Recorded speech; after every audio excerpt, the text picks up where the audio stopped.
Como veis, según hemos leído en el texto hoy, quizás algunos os habéis liado un poco por todo lo que aparece, pero vamos a explicarlo y vamos a ver que quizás este capítulo sea una de las profecías más completas de todas las escrituras. Y eso que hay profecías muy completas, pero esta es tremenda, según vais a ver ahora. Pregunto antes de nada si me escucháis bien, para que lo sepa. Ok, perfecto.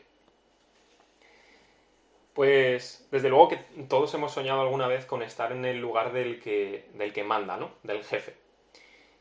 Por ejemplo, en el trabajo a lo mejor estamos cansados y de repetir una y otra vez la misma tarea todo el tiempo y ya se nos ha vuelto tan tediosa, tan aburrida, ¿no? Que nos hemos imaginado cómo íbamos escalando puestos hasta que llegábamos a ser el jefe, un cargo alto, ¿verdad? Y que nos permitiera ordenar, que nos permitiera mandar a otros a hacer lo que nosotros ya no queremos porque nos resulta muy aburrido, porque estamos hartos. Y de hecho, últimamente se ha puesto muy de moda eso de ser tu propio jefe, ¿no? De ser autónomo. O lo mismo que se suele decir aquí, ¿no? Es hacer un Juan Palomo, ¿no? Yo me lo guiso, yo me lo como. Pues en ese plan. Pero no deberíamos engañarnos ni tampoco tomárnoslo a risa, porque eso de querer llegar a ser el jefe en todos los ámbitos de la vida, al final ocurre, sucede. Y si no nos damos cuenta, muy pronto vamos a ser el general del ejército de todas las personas que nos rodean en nuestra vida. Y lo vamos a extender a la pareja, lo vamos a extender a los amigos, lo vamos a extender a la iglesia y un largo etcétera. Vamos a querer ser el general del ejército de todos ellos. Y por supuesto, estas cosas aparecen de forma muy sutil en nuestra vida, pero querer ser el jefe, querer controlar, querer gobernar a los demás es una tentación muy real, es un enemigo, por así decirlo, que tenemos internamente y es uno al cual debemos enfrentarnos, ¿no? Es alguien contra el que debemos luchar. Y tenemos que decir algo para ser completamente sinceros y así evitaremos autoengañarnos. Estar en el lugar del que manda parece maravilloso, pero pronto nos vamos a dar cuenta de que no es así. Probablemente caigamos lo más bajo si queremos estar en ese lugar. Y eso es lo que vemos en el texto de hoy, lo que hemos estado leyendo. Así que yo os invito que me podáis acompañar a lo largo del texto de hoy, de lo que vamos a estudiar para entender realmente qué pasó con aquellos que quisieron ser siempre los jefes, los gobernantes, y sobre todo para que, como veis ahí en el título del sermón de hoy, de la predicación de hoy, veamos qué trono hay que realmente es inconquistable. Así que vamos al primer punto, que sería este, el Dios de la historia. Si hay algo que salta a la vista en los 45 versículos de este capítulo, es esto. Nos mareamos y nos perdemos leyendo entre tantos reyes que se levantan, que caen, batallas, tronos. Nos mareamos. Y a mí me gustaría que diéramos un vistazo muy rápido a todo el capítulo para que entendamos un poco más acerca de esta revelación y de la escritura, realmente, lo que nos enseña. Yo quiero que recordéis que la semana pasada, en el capítulo 10, había un varón que dijimos que era Jesús, de alguna forma en una manera pre-encarnada, y junto a él estaba el arcángel Miguel. Veremos que hay otro hombre, otro varón, pero no se nos va a decir hasta el capítulo 12, así que de momento nos quedamos con ellos dos. Y en este caso le van a mostrar a Daniel una visión. En el capítulo 10 no se dijo nada de lo que se le mostró, solo se le dijo: te he escuchado desde que empezaste a orar, a disponer tu corazón y te voy a enseñar lo que va a ocurrir. Y el capítulo 11 es la continuación del 10. Ahora vais a ver lo que le ha revelado a Daniel. En el versículo 2, si vais siguiendo el texto os vais a enterar mejor. En el versículo 2 se está hablando del imperio persa.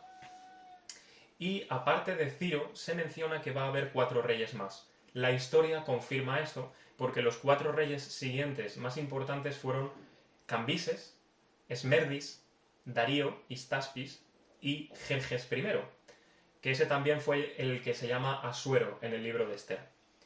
El resto de reyes persas, que los hubo, no se menciona por una sencilla razón. A partir de Jerjes I y su campaña contra Grecia, que falló, por cierto, el imperio persa fue en decadencia, o sea que ya era como que podía ser eliminado del mapa, no existía ya mucho más. O sea, su perdición era segura y lo iban a conquistar. Entonces, de forma natural, pasamos a los versículos 3 y 4, que si os fijáis, se hace referencia a Grecia y a su príncipe.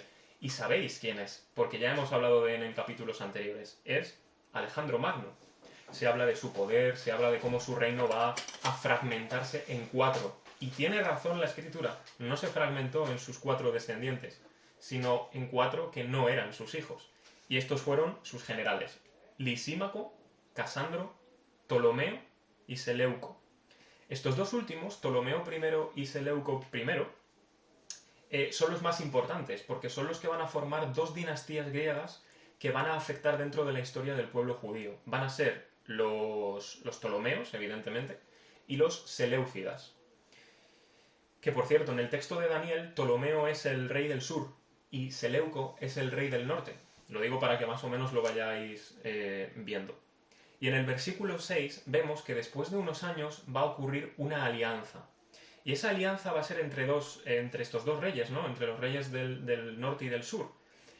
Pero en este caso va a ser cuando Antíoco II, que era el nieto de Seleuco I, hace una alianza con el hijo de Ptolomeo, que era llamado como su padre, pero segundo, ¿no? O sea, Ptolomeo II. Y Antíoco II, ¿qué hizo? Se casó con la hija de Ptolomeo II, que se llamaba Berenice, que por ahí está en el texto lo de la hija. Él ya estaba casado antes, pero con su primera mujer, por cierto, que se llamaba Laodicea. Pero, ¿qué pasó? Que después de un tiempo envenenó a Antíoco. Todo esto lo estoy haciendo muy, muy rápido, por cierto. Y mató a Berenice y al hijo que esperaba, ¿no? De Berenice. Porque era el pretendiente al trono, claro. Entonces, ¿qué es lo que hizo Laodicea cuando envenenó a su marido, por así decirlo? Que colocó a su hijo como si fuera el heredero realmente, no era el legítimo heredero. Y su hijo era Seleuco II Calinímico, se llamaba. Pero duró muy poco porque Ptolomeo III, otra vez está el otro rey, Ptolomeo III Evergetes se llamaba, era el renuevo de sus raíces, del que habla el versículo 7. Y en este caso se trata del hermano de Berenice, que fue el que quiso vengar lo que había ocurrido con la muerte de Berenice y de su hijo por parte de esta mujer, de la Odisea. Eso sí, un poco en recorrido, claro, lo tenéis que ver con el texto para entenderlo bien y demás. Pero luego, desde el versículo 8 al 20, lo que se va a todo el tiempo ver es cómo los Ptolomeos y los Seleucidas, o el rey del sur y el rey del norte, estaban todo el tiempo enfrentados, todo el tiempo, ¿no? Y cómo esto afectó al pueblo judío, porque eso es lo que le importa a Daniel realmente, ¿no? Lo que ocurre con su pueblo. El rey del norte, los sirios o los... perdón. O sea, sí, con el rey del norte, efectivamente, que es que ya me lío con los reyes del norte y el rey del Ptolomeo, ¿no? Se enfadaron bastante con los Ptolomeos porque bajo el reinado de Antíoco III también iban a ganar mucha fuerza contra Egipto y todo eso.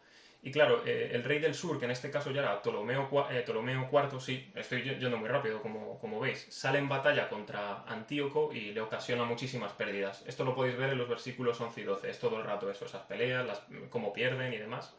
Y luego Antíoco va a volver a la carga y en el versículo 14 se hace referencia a un grupo de judíos turbulentos que parece que se querían independizar de Egipto, pero que no lo consiguieron, ¿no? Entonces ahí dice que habrá un pequeño grupo turbulento y tal, que intentarán cumplir la visión, pero nada, al final nada. Y luego, más adelante, en los versículos 15 y 16, se nos habla de cómo Antíoco III logra finalmente entrar a Jerusalén. Más adelante intenta hacer un pacto con, en este caso ya sería Ptolomeo V, y ¿qué hizo? Que le dio a su hija Cleopatra en matrimonio para intentar destruirle por medio de su hija. Pero, ¿qué pasó? Que Cleopatra no cumplió los deseos de su padre, sino que se puso al lado de su marido, con el que su padre la había casado, y resulta que frustró los planes de su padre. Así que Antíoco se volvió hacia las costas, hacia el Mediterráneo. Quería conquistar otros sitios, ¿no? Se enfadó, se ve. Pero se encontró ya con un romano, con el cónsul Lucio Escipio, se llamaba, y le derrotó, porque le dijo: te estás metiendo en mi terreno, en el Mediterráneo, esto es mío, así que no te voy a dejar pasar. Y así fue. Luego un poquito más adelante, en el versículo 20, veréis que dice que hay uno que se hace pasar por cobrador de tributos, de impuestos. Se cree que puede hacer mención al siguiente rey de los Seleucidas, que fue, bueno, esto lo hemos dicho ya antes, que era Seleuco IV, ¿no? Porque se ve que comenzó como a pedir tributo a sus súbditos, porque Roma le estaba exigiendo a él, a su vez, tributos, ¿no? Y entonces, de repente, va a venir una figura que ya hemos hablado de ella en Daniel.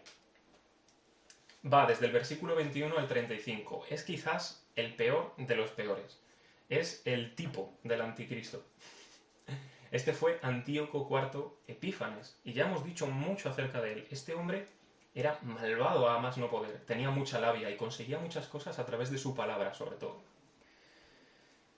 Se nos habla un poco más adelante que los ejércitos de Egipto fueron destruidos sin ningún problema por parte de Antíoco, estamos ya hablando de Antíoco IV, y también ordenó matar al sumo sacerdote en Jerusalén en aquel tiempo, que era Onías III se llamaba. Y curiosamente, ¿sabes cómo lo consiguió? No te creas que lo mató de la espada. Cogió al hermano de Onías y le dijo que lo matase. Y lo consiguió. Por eso digo que Antíoco era una persona que tenía labia y que por medio del engaño y de sus palabras conseguía lo que quería. Pero vamos, que era un sanguinario, ¿no? Solo veis en el versículo 23 y 24 también veis todo lo que hizo y demás. Y luego del 25 al 27 vemos, pues nada, que seguía luchando contra Egipto, que aparentaba con sus enemigos que era favorable a ellos, pero luego los traicionaba, ¿no? Les daba la puñalada por la espalda.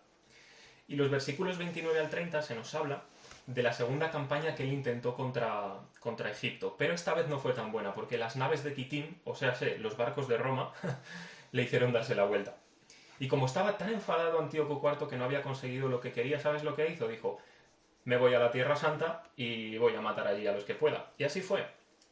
Mató a todos los judíos que se desentendían de sus razones, ¿no? Solo se llevaba bien con quienes, con quienes habían roto el pacto. ¿Qué pacto? El pacto de Dios, con los judíos. Entonces, los que habían roto ese pacto, pues Antíoco dijo, estos son para mí, me llevo bien con ellos, ¿no? Porque conseguía lo que quería. Y ya sabéis que Antíoco intentó quitar las costumbres judías. Recordad, son dinastías griegas, tanto los Ptolomeos como los Seleucidas, que vienen de haberse fragmentado el imperio de Alejandro, y claro, intentó pues quitar las costumbres judías, profanó el templo y puso la abominación desoladora allí. Que muchos creen que esta abominación desoladora por parte de Antíoco lo que fue es entrar con el ejército al propio templo y destruirlo y hacer con ello lo que quiso. Pero en los versículos 32 y 35 vemos que hay un pequeño grupo que no se deja engañar por Antíoco. Hay un pequeño grupo que conoce a Dios y que enseñan a los demás quién es Dios, lo que Dios quiere, lo que Dios desea. Y a estos se les llama pequeño socorro. Lo más seguro, por lo que sabemos de la historia, es que fuera Judas Macabeo con su séquito, que sabéis, los que conocéis un poco de la historia en general y la historia bíblica, este se opuso fuertemente, Antíoco especialmente, pero porque querían estar lejos de esta gente, querían volver a ser el pueblo judío, por así decirlo, ¿no? Sin sus opresores. Y los últimos versículos, del 36 al 45, son los más complicados de entender, y aquí vuelve a haber discusión. Veis que desde que hemos empezado la profecía yo siempre os he dicho que la gente discute acerca de la interpretación en Daniel, porque es muy difícil. Pues del 36 al 45 hay gente que piensa que de repente la historia ahí se corta y que es una profecía para el final de los tiempos, ¿no? Que es un salto hasta el final. Pero hay otros que dicen que si hasta este momento hemos visto la profecía cumplida en la historia de seguido, ¿por qué del 36 al 45 iba a haber un salto? Sino que del 36 al 45 sigue siendo algo que sucedió después de todo esto. Entonces aquí hay una discusión. ¿Quién es este rey del que se habla? De que se va a ensoberbecer, que no va a hacer caso al Dios de sus padres, que va a estar con el Dios de las fortalezas. Pues quienes creen que a partir de estos versículos la historia sigue, como hemos visto hasta ahora, creen que puede ser Herodes, el Grande. Es decir, Herodes, el que vemos en el Nuevo Testamento ya. Y que fue el que intentó matar a Jesús cuando la masacre de los inocentes. Y hay algunos detalles en el texto, no los puedo ver todos, que hacen creer que pueda ser Herodes. Sobre todo hay una parte que dice que tendrá temor de las noticias que le vengan del Oriente. Y ya sabéis, que hace poco lo celebrábamos, del Oriente vinieron unos que le dieron una noticia que no le gustó. y fue lo que propició la matanza. Era, ¿dónde está el rey de los judíos que ha nacido? ¿Verdad? Entonces, bueno, hay algunos que piensan que puede tratarse de Herodes, y yo no tengo todavía una posición muy definida respecto a estos versículos, pero me gustaría creer que es Herodes porque creo que es una profecía que sucede históricamente todas las cosas. Así que no quiero seguir dándoos una lección de historia, pero si os habéis dado cuenta en esta primera sección, ¿qué hemos aprendido? Que Dios gobierna la historia de todos los seres humanos. Que a Dios no se le escapa la historia. Que es verdad que hay hombres subiendo al trono, bajando al trono, batallas, engaños, mentiras, un total juego de tronos, pero al final Dios es el que gobierna la historia. Ninguno prevalece. Uno avanza, el otro cae, otro viene, el otro cae, y así todo el tiempo. Pero Dios está en medio de la historia y sabe dónde está su pueblo en medio de la historia, porque se acuerda de ese pequeño socorro allí, de esos que se acuerdan de Dios, de esos que enseñan al pueblo. Entonces, eso es lo que aprendemos, que no se escapa de su providencia, de su conocimiento, de su poder. Dios es el Dios de la historia humana, desde el principio hasta el final. Y eso es lo primero que vemos, ¿no? Y por eso quería titular a esta primera sección El Dios de la historia. Pero ahora quería adentrarme un poquito más en algunos pequeños detalles de este texto. Y veis ahí el segundo punto, que lo he titulado El pueblo que conoce a su Dios, haciendo mención a esos versículos que están en el capítulo 11, que lo he dicho antes, me parece que está por el 32, a partir de ahí, que dice: el pueblo que conoce a su Dios se esforzará y actuará. Están del 32 al 35 los versículos, por si lo queréis leer, lo tenéis allí. ¿Qué es lo que vemos ahí? Que realmente, en medio de un tiempo tan difícil en el que el pueblo judío solo está a expensas de los demás, viene un pueblo a oprimirme, viene otro rey a oprimirme, viene otro rey a oprimirme, así todo el rato, y les mataban, por supuesto, pues en medio de ese tiempo difícil hubo dos respuestas por parte del pueblo de Dios, y podríamos decir que solo una de ellas es verdaderamente la del pueblo de Dios, pero es que estas dos respuestas siguen existiendo a día de hoy, en el siglo XXI. Y os digo cuáles son. Aquellas personas que realmente siguen firmes y fieles a Dios, aun en medio del tiempo de la dificultad, y aquellos que no. Aquellos que finalmente abandonan y dejan el camino que han empezado a conocer. Por un lado tenemos a los que se dejan engañar y a los que ante la dificultad de ser fiel a Dios prefieren la facilidad de violar el pacto con Dios por la complejidad de su situación o del sufrimiento que implica seguir a Dios y seguir adorándolo con valentía. Y hubo en el pueblo de Israel muchos que hicieron esto, que tomaron este camino. Pero ya en el Nuevo Testamento se nos habla de esto también, y es que vemos que muchos que habían oído el Evangelio al principio y hasta a lo mejor disfrutaron de algunas cosas dentro de la comunidad de la iglesia y demás, ¿no? Al final decidieron que no querían seguir adelante. Realmente su fe no fue nunca firme. Digamos que tantearon un poco, disfrutaron de algunas cosas, pero decidieron finalmente: no quiero esto no es para mí. Y claro, nunca llegaron a afirmarse en su fe, en su seguimiento a Jesús, y por tanto abandonaron. A ver, voy a ser un poco misericordioso. Decirlo es fácil y cumplirlo complicadísimo. Porque hoy, a día de hoy, hay muchos que están sufriendo realmente duro por causa de su fe, por causa de seguir a Jesús, de creer en Dios. Y claro, tendríamos que vernos en la situación para ver cómo actuaríamos. Pero aún así creo que todos aquellos que creemos de verdad y que seguimos a Jesús y que sabemos lo que hemos ganado en Él, aparte de lo difícil que sería, y quizás a lo mejor tropezaríamos y fallaríamos en algunas cosas, nunca le negaríamos, nunca dejaríamos de confiar en todo lo que Él es y todo lo que ha hecho por nosotros. Yo pienso en aquellos hermanos que a día de hoy, por causa de su fe, igual que nosotros, hermanos nuestros, están muriendo, los torturan, los matan a sus familias, les cortan los brazos, les echan ácido en la cara. Todas estas cosas son reales. Os podéis meter en Puertas Abiertas, creo que se llama, es una web, y ahí vais a ver miles de testimonios de la iglesia perseguida en todos los lugares, y es impresionante lo que les hacen. Igualmente impresionante cómo ellos mantienen su fe, cómo siguen firmes. ¿Y sabéis por qué? La respuesta es súper sencilla. Para esta gente, Jesús es precioso. es más precioso que cualquier otra cosa, y por eso siguen adelante. Y son locuras, ¿eh? Son locuras como que de repente viene alguien y les dice: voy a matar a tu familia delante de tus ojos si no crees en Jesús. Y lo hacen. Y ellos lo ven con sus propios ojos como matan a su familia. Y aún así no renuncian. Es impresionante. Y como digo, centrándome un poco en ellos, estos son el pueblo que conoce a su Dios. Estos son quienes se esfuerzan y actúan.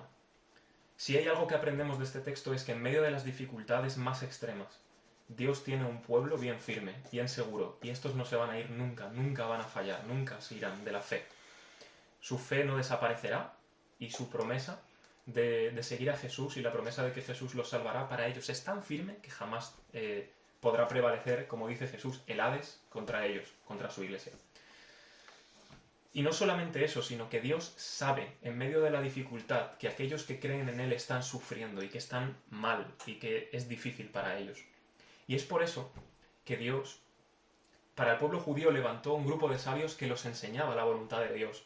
Y en medio del sufrimiento que podamos hoy nosotros tener como iglesia y como cristianos, Dios nunca dejará que nos falte aquellos que nos hablen la palabra de Dios, aquellos que nos muestren la voluntad de Dios y que nos hagan saber realmente lo que Dios quiere, para que nos fortalezcamos, para que nuestro corazón esté firme, para que nuestra fe en Él se mantenga, aun a pesar del sufrimiento y del dolor. Y por supuesto, no quiero hacer comparaciones porque son odiosas. Los sufrimientos que tenemos los cristianos en Occidente nada tiene que ver con los que tienen en Oriente o en África. No tienen nada que ver. Pero quién sabe, quizás a lo mejor llega un día en el que en Occidente, porque en el siglo I así fue, volvemos a sufrir de la misma manera. Entonces deberíamos pensar si seremos el pueblo que conoce a su Dios, que se esforzará y actuará. Y no solamente en ese momento hipotético, sino ahora también, cuando suframos ciertas cosas. Israel tuvo un pequeño socorro, el de Judas Macabeo con su séquito.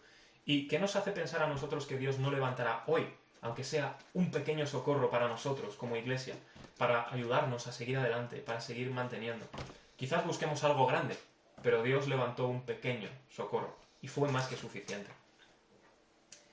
¿Sabes? Lo que marca la diferencia es el hecho de conocer a Dios, es que el pueblo que lo conoce se esfuerza y actúa. Los esfuerzos y las actuaciones que la Iglesia hace, que el pueblo de Dios hace, evidentemente pueden tomar muchas formas y muchos lugares, pero hay una cosa muy cierta en esto, que el pueblo de Dios no se va a quedar quieto, en el sentido de que se va a dejar vencer y va a dejarse rendir por completo. Esto es diferente, por cierto, a aquellos momentos en los que Dios nos pide estar quietos. Pero en esos casos es Dios quien nos lo está pidiendo. Y en este caso no era Dios quien lo pedía, era Antíoco quien quería que se quedaran callados. Y esa es la diferencia. Hay que saber cuándo debemos estar quietos porque Dios nos lo pide y cuándo debemos esforzarnos y actuar porque Dios no nos está pidiendo quedarnos quietos. Y es muy interesante eso. Y hay que ser sabio para discernir eso. Así que, como dice Santiago, Dios nos promete sabiduría, pidámosla para saber actuar de esta forma. Y es cierto que actualmente, como digo, en España no sufrimos de la misma manera, pero nuestros sufrimientos son diferentes, ¿no? Porque hay fuera muchos grupos que se están levantando contra el pueblo de Dios y que nos tachan a nosotros como si fuéramos locos, como si fuéramos fanáticos, como si tuviésemos ideas retrógradas. ¿Y cuál será nuestra posición al respecto de esos grupos?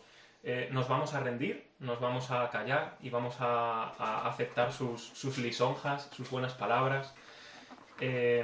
¿O vamos a decir, no, lo siento, estamos aquí y vamos a actuar y a esforzarnos y a mostrar realmente quiénes somos? Porque probablemente estén bastante equivocados respecto a nosotros.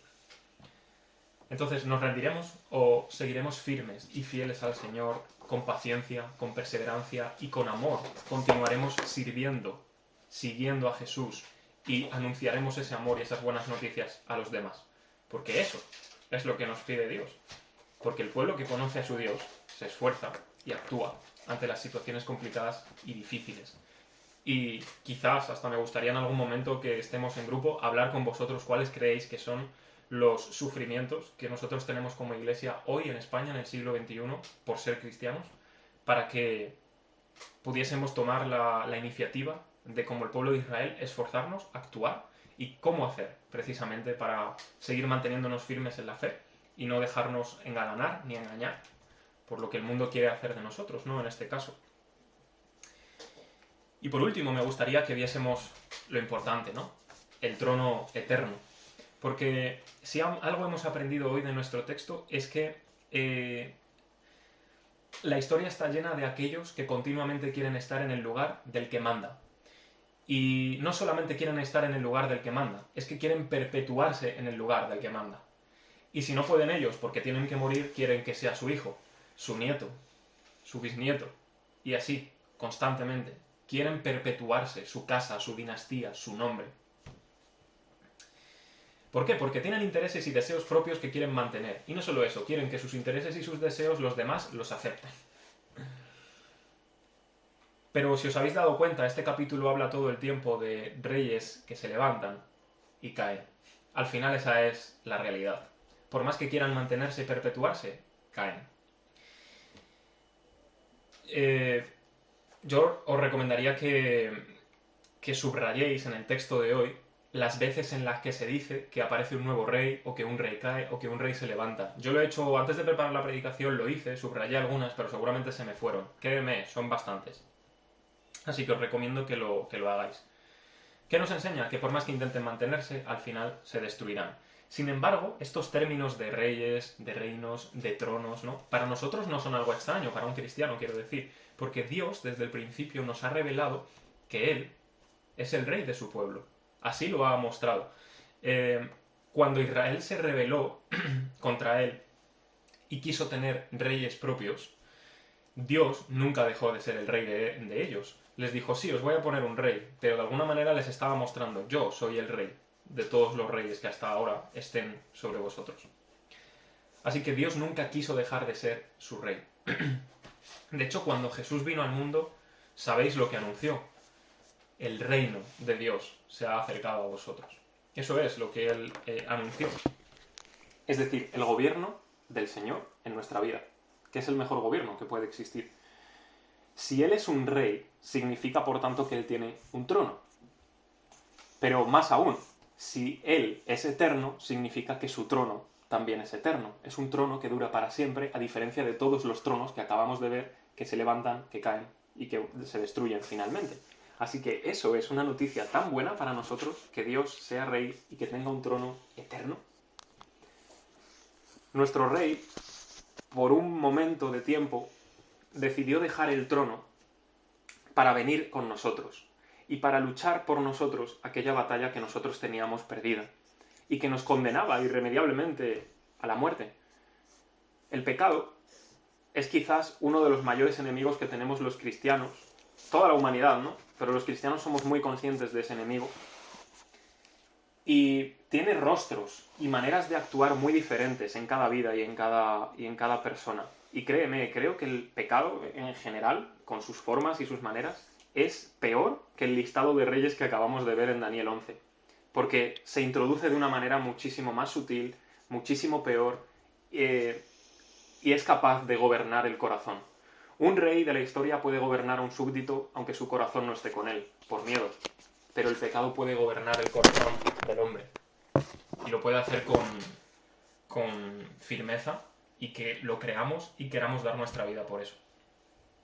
Como digo, la corona con la que Jesús fue coronado por un breve tiempo fue de espinas. Pero después volvió a recuperar la suya gloriosa, ¿no? En el cielo, por así decirlo. Jesús es nuestro rey, como cristianos, y su trono es eterno.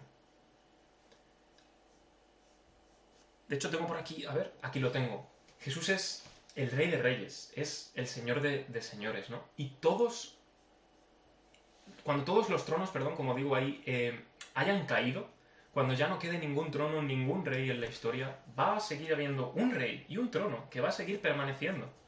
Y ese va a ser el de Dios, el de Jesús. Y quería rescatar lo que ahí pongo al final. En el Salmo 45 se dice lo siguiente de Jesús. Y digo que de Jesús porque el autor de Hebreos menciona este salmo en relación a Jesús. Y fijaos lo que dice. Tu trono, oh Dios, es eterno y para siempre. Cetro de justicia es el cetro de tu reino. Dos cosas. Le llama Dios y Rey. Así que Después de todo lo que hemos visto hoy en nuestro texto aquí en Daniel, eso es lo que quería recuperar. Que realmente, entre reyes que se levantan y caen, entre engaños, mentiras, fraudes, labia y querer mandar y perpetuarse, al final solo uno que verdaderamente tiene el título de rey, solo uno quien verdaderamente se sienta en el trono de una manera justa, santa, y no para sus propios intereses y deseos, y ese es Jesús, será el que permanezca para siempre. Así que me gustaría ahora orar brevemente con vosotros para que nos gocemos de esta realidad y ojalá que muchos más puedan entenderlo y disfruten de este Rey tan bueno que nosotros tenemos. Así que si me acompañáis, Señor Jesús, queremos darte gracias y queremos alabarte porque hoy hemos reflexionado que tú verdaderamente eres el Rey. Hemos visto cómo la historia está llena de aquellos que quieren estar en el poder, de aquellos que quieren perpetuarse, de aquellos que quieren gobernar sobre los demás y lo hacen a golpe de espada, por la fuerza, o a veces incluso por medio de la palabra, pero de manera engañosa, mentirosa y con la idea de que al final se sirva solo a sus intereses y solo a sus deseos egoístas. Pero reconocemos en ti a un rey que no ha venido con la fuerza, sino que ha venido con un poder distinto, el del amor, el del sacrificio, el de la entrega, el del servicio. Tú nos enseñaste cómo se enseñorean los unos de los otros los reyes de este mundo, pero nos dijiste que entre nosotros no debía ser así, sino que el mayor sería el que sirva a todos. Y eso hiciste tú. Tú fuiste el mayor y nos serviste a nosotros. Y me gustaría pedirte que hoy todos nosotros entendamos estos y como súbditos tuyos también, pero a la vez como hijos y como hermanos, podamos entender que estamos bajo tus intereses y tus deseos, sí, pero tus intereses y tus deseos nada tienen que ver con el egoísmo, tienen que ver con la verdad, con la justicia, con la bondad, con la salvación de todos los hombres. Y quiero rogarte que hoy nos hagas más sensibles a esto, porque ¿qué súbdito no haría caso a su rey? Pues queremos hacerte caso como rey, porque nos has pedido algo que no es malo, nos has pedido algo que es bueno para todos, que anunciemos que tú has venido a salvar y que a otros mostremos quién eres para que te conozcan y sean salvos. Te pido hoy por nuestras vidas de forma personal, para que tú seas el rey de nuestra vida y de cada ámbito de nuestro ser, y para que como iglesia, y especialmente como el vínculo, podamos hacer caso a ese mandato tuyo como rey, anunciar las buenas noticias de tu evangelio, para que otros sean salvados, para que otros te conozcan, para que otros entiendan que si tú eres el rey, las cosas van realmente bien. Así que sí, nosotros no te tenemos que coronar, nosotros no te tenemos que firmar en un papel para reconocer como rey, no, tú eres el rey. Nosotros lo único que hacemos es reconocer esa verdad. Y nos alegramos mucho de que lo seas. Te amamos y deseamos que podamos acercarnos siempre a tu trono, porque es un trono en el que encontramos gracia, socorro y abundante amor. Gracias por poder acercarnos a tu trono sin miedo, sin temor, y poder hacerlo siempre. Te amamos de todo corazón. Amén.